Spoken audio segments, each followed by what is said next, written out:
Quoiqu'on ne sait jamais rester là, Isabelle, on peut peut-être faire un contrôle inopiné sur la revue de presse de Patrice Romden. Bonjour Patrice. Bonjour Thierry, bonjour à tous. Joyeux Noël.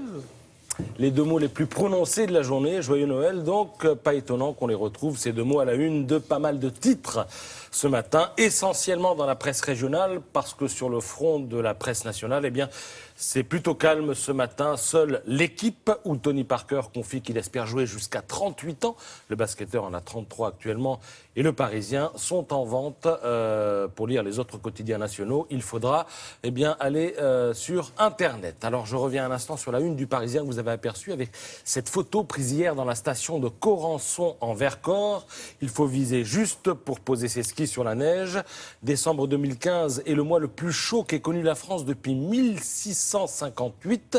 Si la neige se fait rare à Corançon en Vercors, c'est aussi le cas quand on prend de l'altitude, à tel point que les maires des stations des Ménuires et de Val Thorens, où la moitié des pistes sont fermées, appellent la population locale à ne pas skier pour laisser la priorité aux touristes. C'est une simple recommandation, évidemment.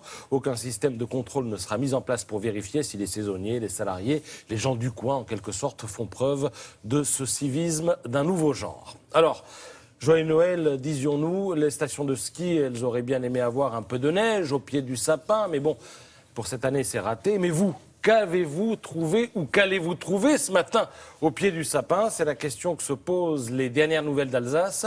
Le quotidien y répondant par le biais d'une étude d'où il ressort qu'en fait, ça dépend de votre profil. On n'offre pas la même chose à un adulte, un ado ou un enfant. Alors en tête du top 10 des cadeaux les plus offerts aux adultes, les chocolats et les livres. Viennent ensuite les produits de beauté, les cosmétiques, les cartes postales. Du côté des ados, pas vraiment de surprise, les jeux vidéo caracolent, suivis par l'argent.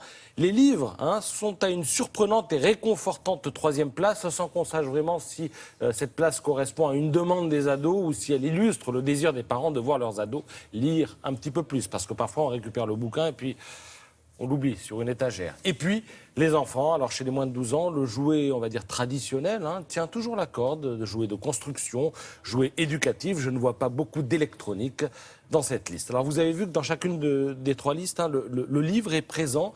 Mais savez-vous quel sera le livre le plus vendu, celui qu'on retrouvera le plus souvent au pied du sapin ce matin? Je ne sais pas, peut-être un Astérix. Gagné, le Papyrus de César, le dernier album d'Astérix. Il a été tiré à 2 millions d'exemplaires.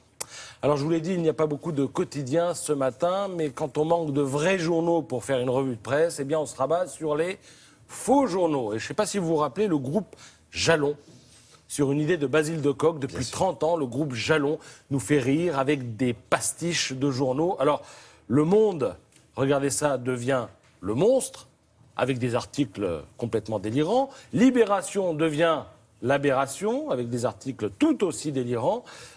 Et puis alors, dans les années 80, c'est la situation au Liban, je ne sais pas si vous vous rappelez, qui était source d'instabilité au Proche-Orient.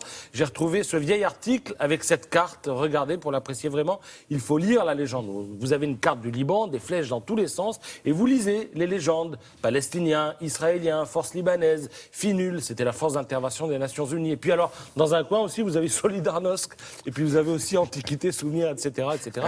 Et il y a aussi dans le journal les petites annonces, comme celle que j'ai pu relever ce matin. Tu étais au concert des Rolling Stones il y a 4 ans, tu portais un jean et des chaussures en cuir, tu m'as souri, j'aimerais beaucoup te revoir, appelle-moi. Merci beaucoup Patrice. Nous on va se revoir tout à l'heure pour la revue de presse culturelle.